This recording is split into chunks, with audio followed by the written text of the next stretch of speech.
Hello friends, welcome to Jo's Tamil health and beauty. இன்றைக்கி நம்ம மீந்து போன கரைஞ்சி போன சின்ன சின்ன சோப்புகளை தூக்கி போடாமல் அதை பயன்படுத்தி ஒரு புதிய சோப்பு மற்றும் ஹேண்ட் வாஷை ரொம்ப சிம்பிளாக எப்படி தயாரிக்கலான்ற டிப்ஸ் தான் பார்க்க போகிறோம். அதற்கு நான் இன்றைக்கி மீந்து போன சோப்புகள்லாம் எடுத்திருக்கேன். சோப்புகள் 2 வகையாக பிரிக்கலாம். ஒன்று வந்து சட்டுன்னு அந்த டபுள் பாய்லர் மெத்தடில் கரைஞ்சி போயிடும். இன்னொரு சோப்பு பார்த்திங்கன்னா உங்களுக்கு சட்டுன்னு கரைஞ்சி போகாது. உதாரணத்துக்கு சொல்லப்போனால் பியர்ஸ் அந்த மாதிரி கண்ணாடி போல் இருக்கும் இல்லையா, அந்த மாதிரி சோப்புகள்லாம் பார்த்திங்கன்னா, அதாவது கிளிசரின் அதிகமாக இருக்கக்கூடிய சோப்புகள் சட்டுன்னு கரைஞ்சி போயிடும். சில சோப்புகள் இப்போ நான் இந்த கையில் வச்சுருக்கிறது சிந்தால் அந்த மாதிரி சோப்பு, இதெல்லாம் பார்த்திங்கன்னா உங்களுக்கு சட்டுன்னு கரையாது.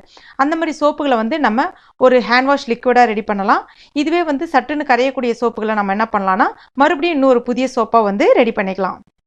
அந்த வகையில் நான் இன்றைக்கி இந்த கையில் இருக்கக்கூடிய அந்த க்ரீன் கலர் சோப்பு இருக்கு இல்லையா, அதாவது லைட் க்ரீன் கலர் சோப்பு இருக்கு இல்லையா, அது சின்ன சின்னதாக நம்ம கட் பண்ணிவிட்டு ஹேண்ட் வாஷ்க்கு ரெடி பண்ணுவோம்.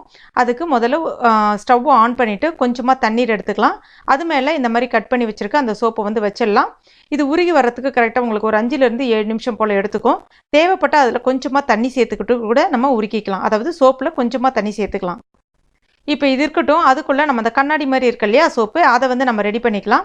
இது நம்ம காய் சீவிரத திருகி, அதாவது காய் சீவிர திருகி இருக்கு இல்லையா, அதை பயன்படுத்தி கூட திருகலாம். இல்லைனா கத்தியை யூஸ் பண்ணி கூட சின்ன சின்னதாக கட் பண்ணிக்கலாம். நீங்கள் இதே அந்த சோப்பு கூட அதே மாதிரி காய் சீவிரதை யூஸ் பண்ணி கூட நம்ம திருகுனாலும் திருகிக்கலாம்.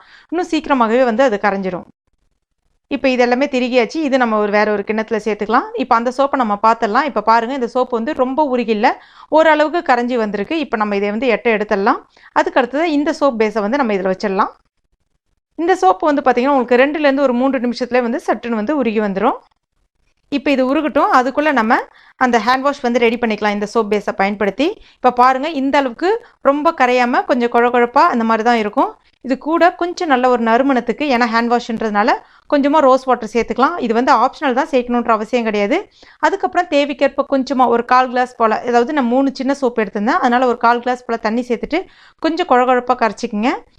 நீங்கள் கேட்கலாம், இதை நம்ம ஏற்கனவே தண்ணி ஊற்றி ஊற வச்சு நம்ம இது பண்ணிக்கலாமே, இது எதுக்கு நம்ம டபுள் பாய்லர் மெத்தடில் பண்ணணும் அப்படின்னு சொல்லிட்டு. அது மாதிரி டபுள் பாய்லர் மெத்தட்னா சட்டுன்னு உங்களுக்கு வேலை முடிஞ்சிடும்.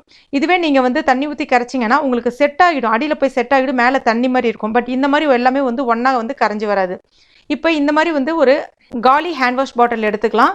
இல்லை காலி ஹேண்ட் வாஷ் பாட்டில் இல்லை அப்படின்னா நீங்கள் வேறு ஏதாவது ஷாம்பு பாட்டில் ஃப்ரீயாக இருந்தால் கூட நீங்கள் அதை பயன்படுத்திக்கலாம். இப்போ இதை இந்த பாட்டிலில் ஊற்றிடலாம். இப்போ இந்த ஊற்றுறது அந்த பாட்டிலுக்கு கரெக்டாக 1/4 கிளாஸ் போல் வரும். இப்போ மேலே நீங்கள் இதே கிளாஸால் 1 கிளாஸ் போல் தண்ணி சேர்த்துங்க. தண்ணி சேர்த்துட்டு நல்லா ஷேக் பண்ணி விட்டுருங்க. ஷேக் பண்ணிவிட்டு ஒரு 1/2 மணி நேரம் அப்படியே வச்சுருங்க. 1/2 மணி நேரத்துக்கு அப்புறம் நீங்கள் இதை பயன்படுத்தி பாருங்கள். நல்லா உங்களுக்கு ஒரு திக் க்ரீமியாக வர ஆரம்பிக்கும். ஒவ்வொரு டைமும் ஷேக் பண்ணிவிட்டு பயன்படுத்தினீங்கன்னா நல்லா இன்னும் சூப்பராக இருக்கும். இப்போ நான் கொஞ்சமாக எடுத்து காமிக்கிறேன் பாருங்கள், எந்த அளவுக்கு நல்லா திக்காக க்ரீமியாக வருது பாருங்கள். இதை நான் அழகாக யூஸ் பண்ணி காமிக்கிறேன் பாருங்கள். நல்லா நிறைய அழகாக வருது பாருங்கள். இது நீங்கள் ஃப்ரிட்ஜில் அந்த மாதிரிலாம் வைக்கணுன்ற அவசியம் கிடையாது. வெளியிலே நார்மல் ரூம் டெம்பரேச்சர்லேயே உங்கள் ஜிங்க் கிட்ட வச்சு பயன்படுத்தலாம். அடுத்ததான் நம்ம சோப் ரெடி பண்ணுறது பார்த்துடலாம். இப்போ சோப்பு நல்லா உங்களுக்கு கரைஞ்சி வந்திருக்கு பாருங்கள். அந்த சோப் மாதிரி இல்லை, இது நல்லா கொஞ்சம் கிளாஸியாக கரைஞ்சி வந்திருக்கு பாருங்கள். இப்போ இது இருக்கட்டும். அடுத்ததாக இந்த மாதிரி ஒரு பேப்பர் கப் இல்லைனா பிளாஸ்டிக் கப் ஏதாவது ஒன்று எடுத்துங்க. இதில் கொஞ்சமாக தேங்காய் எண்ணெய் விட்டுட்டு சுற்றி தடவி விட்டுங்க. இப்போ உருக்கி வச்சிருக்க அந்த சோப்பை இதில் சேர்த்தலாம். சோப் பேஸ் ரொம்ப ஆறிடக்கூடாது, ஏன்னா அது அப்படியே திக்காயிடும். கொஞ்சம் ஆறினதுக்கப்புறம் உடனே அதில் சேர்த்துருங்க. இது நீங்கள் இப்போ ஃப்ரீசரில் 1 மணி நேரம் வைக்கணும். ஃப்ரீசரில் வச்சா தான் நல்லா 1 மணி நேரத்தில் செட் ஆகிடும். சப்போஸ் ஃப்ரீசர் இல்லை அப்படின்னா நீங்கள் வெளியிலே நார்மல் ரூம் டெம்பரேச்சர்லேயே 3லேருந்து 4 மணி நேரம் வச்சிங்கன்னா ஈஸியாக செட் ஆகிடும். இப்போ நான் ஃப்ரீசரில் வச்சிடுறேன். இப்போ 1 மணி நேரம் ஆயிடுச்சு, நான் எடுத்து பார்க்குறேன். இப்போ பாருங்கள், இந்த மாதிரி அந்த கப்பை நல்லா அழுத்தி விடுங்க. அழுத்தி விட்டுட்டு எடுத்தீங்க அப்படின்னா உங்களுக்கு சோப்பு அழகாக வெளியில் வந்துருச்சு பாருங்கள். இப்போ பாருங்கள், தூக்கி போடுற வேஸ்ட்டான சோப்பில் ரொம்ப அருமையான ஒரு பெரிய சோப்பு வந்துருச்சு. இது நீங்கள் நார்மல் ரூம் டெம்பரேச்சர்லேயே உங்கள் பாத்ரூம்லேயே வச்சு நீங்கள் பயன்படுத்திக்கலாம். இது நீங்கள் 4 நாள் வச்சு பயன்படுத்தணும், 5 நாள் வச்சு பயன்படுத்தணும்னு அப்படிலாம் கிடையாது. எவ்வளோ நாளைக்கு வேணாலும் இது வரும் உங்களுக்கு. அது மாதிரி நீங்கள் மறுபடியும் இதில் மீந்து போச்சுன்னா மறுபடியும் மீந்த சோப்புகள் எல்லாம் வச்சு ரீசைக்கிள் பண்ணி இன்னொரு பெரிய சோப்பை நீங்கள் ரெடி பண்ணிக்கலாம். என்ன ஃப்ரெண்ட்ஸ், நான் சொன்ன இந்த டிப்ஸ் எல்லாமே உங்களுக்கு பயனுள்ளதாக இருந்திருக்கும் நம்புறேன். பயனுள்ளதாக இருந்துச்சுன்னா மறக்காம இந்த வீடியோவை லைக் பண்ணுங்கள், உங்கள் நண்பர்களுக்கும் ஷேர் பண்ணுங்கள். மேலும் இது போன்ற பயனுள்ள தகவலுக்கு நம்ம சேனலை இது வரைக்கும் நீங்கள் சப்ஸ்கிரைப் பண்ணாத நண்பர்கள் இருந்தால் உடனே இந்த வீடியோக்கு கீழே இருக்கக்கூடிய ரெட் கலர் சப்ஸ்கிரைப் பண்ண ப்ரெஸ் பண்ணி சப்ஸ்கிரைப் பண்ணிங்க. கூடவே மறக்காம அந்த பெல் நோட்டிஃபிகேஷன் சிம்லையும் ப்ரெஸ் பண்ணிங்க. தேங்க்யூ.